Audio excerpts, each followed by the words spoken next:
Hi guys, it's Molly. I'm back with Soul School Tarot and Astrology, and today I am doing two storylines, just some tarot readings that I am putting forth for our viewers who have Aries, Sun, Moon, Rising, maybe Venus or Mars, depending on what it is that you're looking at. I guess if you had a Venus, if you had like a Mercury in Aries, you could watch this too. Like, come on, watch whatever you want. Know your natal chart and you'll know which signs to pay attention to. Here's what I'm doing for you guys today. I have been having, everything's still kind of new and there's lots of trial and error. And I've been having a hard time uploading these giant 20 and 30 minute videos. So I went ahead to just kind of cut out the nonsense.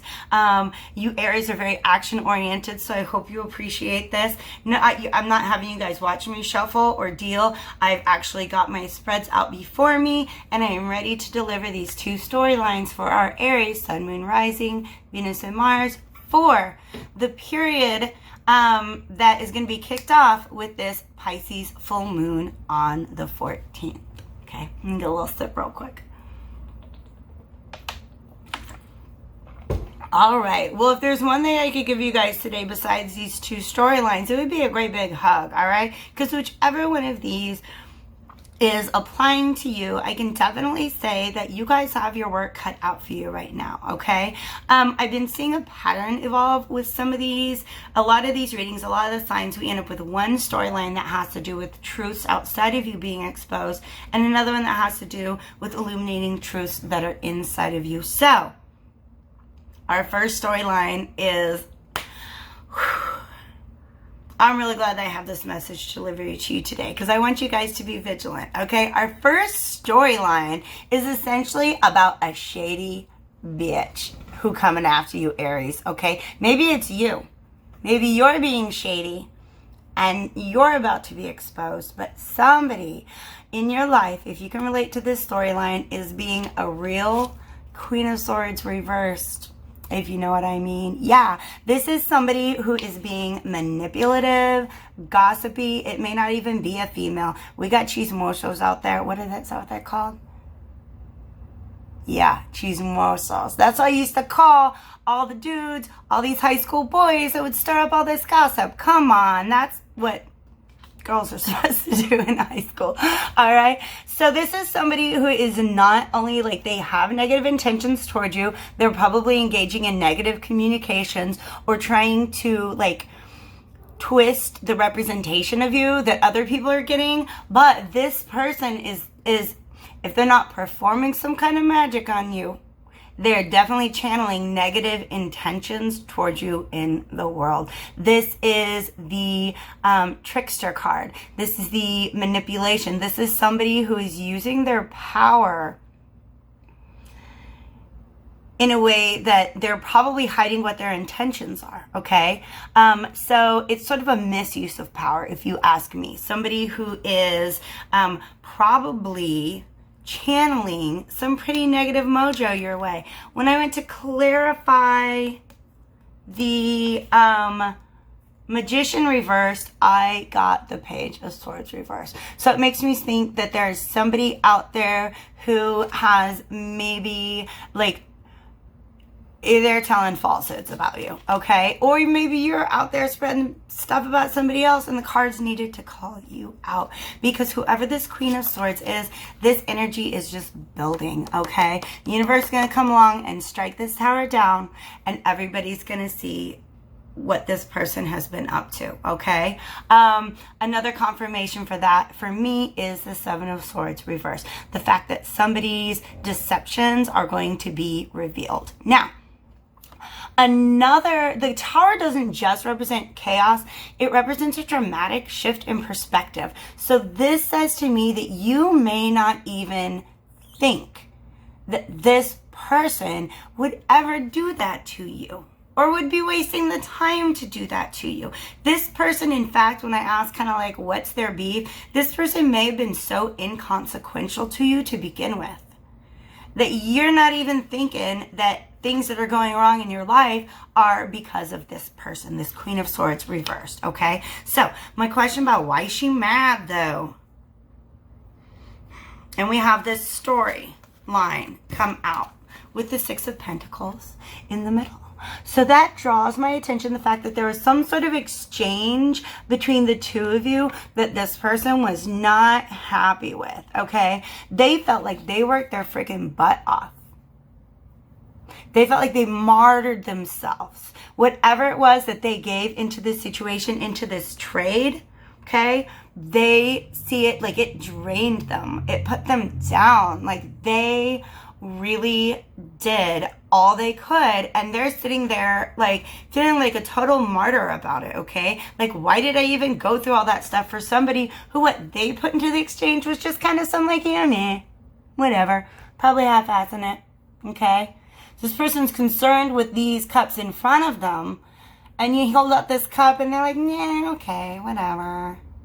So whoever's mad feels like they did a lot of work, or they put a lot into something, and that somebody else has not. Okay? So, Aries, what are you going to do about it? What are you going to do about it? Okay? Of course, if you are a magic worker yourself, there are some protections that you can put into place.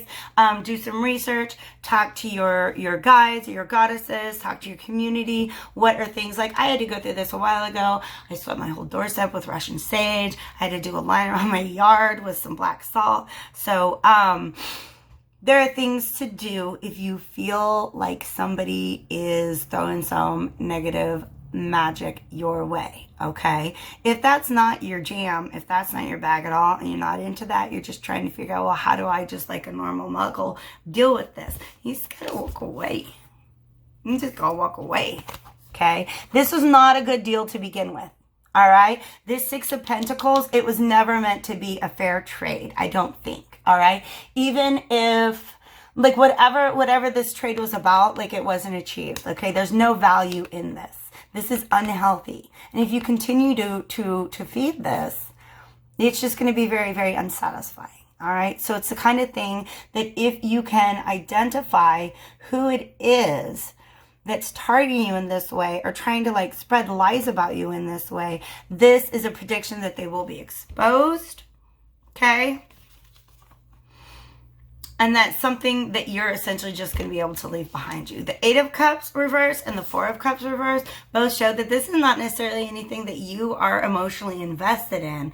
It's just going on around you. Okay? So, blessings be to all of you. I hope that you are carefully protected and guarded and just, you know, do what you got to do to hold your head high throughout this situation. That's one of the things the guy in the Eight of Cups does. He's like, you know what? I'm not going to sit here and argue with this. I'm going to walk away because these aren't even my cups. Okay? I got a mission. I got somewhere to be. Okay? Bye-bye. I don't need this. Walk away. Do whatever you can to walk away. Once you don't, you could to protect yourself in that situation. That is my very first storyline for you, Aries. Okay. Second storyline is also kind of about truth that needs to be found, but this is a truth that's inside of you. Okay. Because you had an idea. You had this really great idea. Maybe it was a message. Maybe it was a realization. Okay. But something came up in the brain area. Okay, a thought, an idea. I feel like some sort of project or endeavor, but it was something that you conceptualized but weren't ever able to materialize, okay? So these two cards came out as significators together. So they are working together to deliver a message. There was this great idea, but it didn't ever materialize, okay? Steps were never made. Either you were not able to assemble the right team, or people on your team weren't of the same mindset of you. Maybe you just weren't able to gather the resources that you needed for this thing to hit the ground, and it's left you pretty bummed, okay? You're feeling a lack of emotional fulfillment, okay? Why? It's an idea that didn't work out, because this is actually a sign of something it's an indicator, it's a trigger for change, okay? That's the phrase that I'm looking for, okay? I feel like the reason why this didn't work out is because it's time for you to go back in and review yourself, okay? So cards that have to do with the past, all right? The past coming up again. Judgment. You're going to have to make a decision, okay? You're going to have to make a decision about this situation, and then once that decision is made, that's the new truth, okay? There's not really moving back from that, okay? So there's a big decision that you're going to make that's going to be able to affect how you're able to move forward with the Ace of Swords. I also got the Death card reversed. There's something that you're not ready to let go of yet. Okay?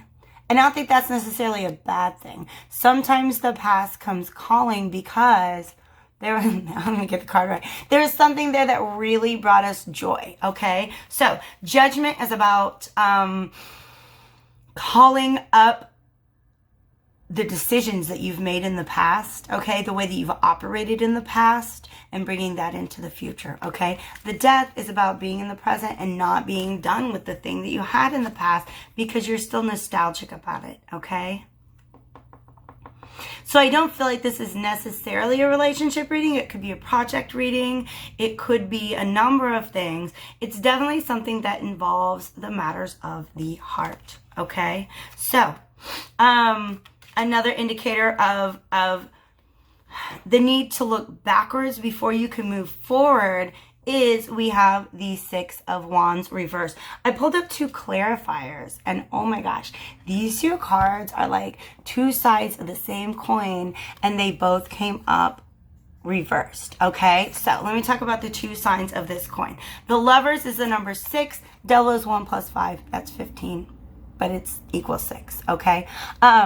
In the traditional Pamela Coleman Smith images or with the Rider-Waite deck, what you see in each of these scenes is so similar, okay? You see two people, either they're standing in a garden looking at each other like, hey, you're kind of cute, but you're over there, and there's this angel above us, all right? If we move towards each other, that's totally our choice, okay? In the Devil card, you see two people that are literally chained to the devil, and instead of an angel up there, it's Satan himself, okay? They don't have a choice, or they don't see themselves as having a choice, okay? The truth is, those chains are loose enough, they can let themselves go anytime that they're able to view that as a possibility, as a viable possibility, they can let themselves go.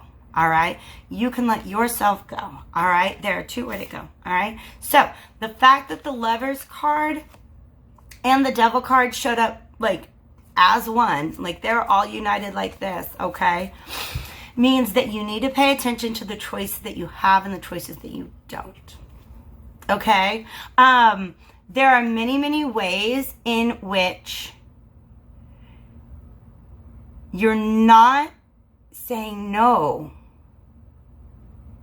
to the things you could say no to, but you're also not saying yes to the things you could say yes to, okay? So, what are the things you're saying yes to? What are the things you're saying no to? What choices do you see before you? And then what choices exist that you may have just like always accepted that as the way that things have to be? Do you know what I mean? Like, well, I've always worked in this profession and therefore I must always work in this profession. No, you don't have to, okay? That's not written in stone. There are a lot of things, or, this relationship, I put so much into it and I love and can't match. You know what? If it's toxic, let it go. Let it go, all right? You have the freedom to do that. Okay, you might feel chained to it, but you have the freedom to go. All right, just like love sometimes doesn't feel like a thing we chose. It is. Love is a choice. Okay, I feel like you're not aware of some of the choices that you are making, and you're not aware of some of the choices that you have the power to make. So, how do you solve that problem?